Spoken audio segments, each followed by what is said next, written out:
So now David Chase is a former attorney in the Enforcement Division of the U.S. Securities and Exchange Commission. He's a principal and securities lawyer at his David R. Chase law firm. He joins us now from Hollywood, Florida. David, welcome to The Rundown.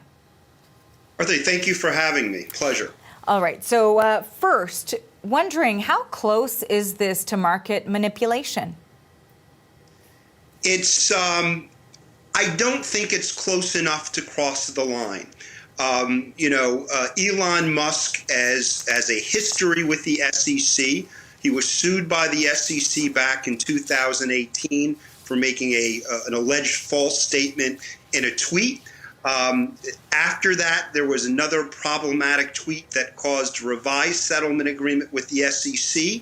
So as much as a showman and a charismatic figure as Mr. Musk is, particularly when it comes to promoting his stock, I do not think, based upon the facts that I know, that with respect to his $5 billion sale of Tesla stock, that amounts to probably around 3% of his total holdings, and notwithstanding the theatrics of the Twitter poll, does it cross the line into manipulation.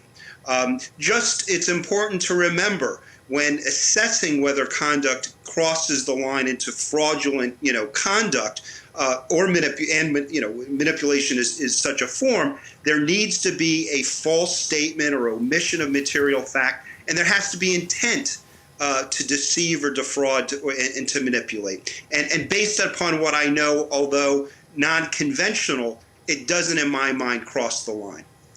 So essentially, there wouldn't be any legal ramifications here, you're saying.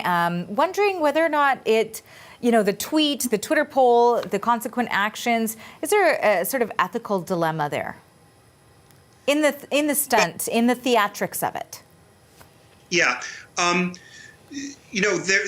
There can be, and Mr. Musk needs to be real careful. I mean, as you suggest from the question, there is and can be a distinction between that which may breach one's ethical obligations and that same conduct breaching the law. Not every ethical breach is a legal breach.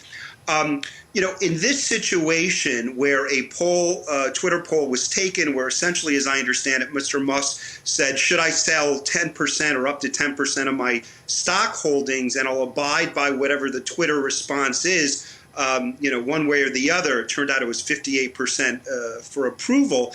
There are press reports that indicate that based upon prior filings back in September, that he had already determined, for example, to exercise a number of options and sell stock. And so that, in my mind, starts to come close to an ethics question about whether or not there was, complete transparency and honesty with respect to asking, the public through Twitter whether he should be selling the stock if, in fact, for tax purposes, he already had at least a portion of those stock sales, so the exercise of options, pre-planned.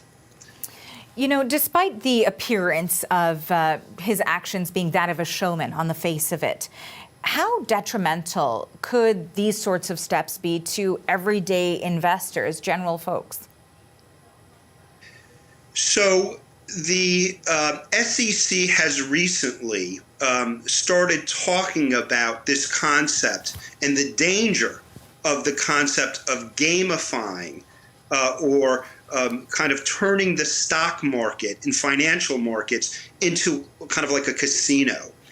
And so I think, in my opinion, the danger of some of these theatrics or stunts, if you will, is that it can feed into this concept that the stock market and investing, which is, critical to many individuals' retirements and ability to comfortably, retire down the road, becomes less of a long-term investment type approach and less based upon company valuations and more of a game or, if you will, show.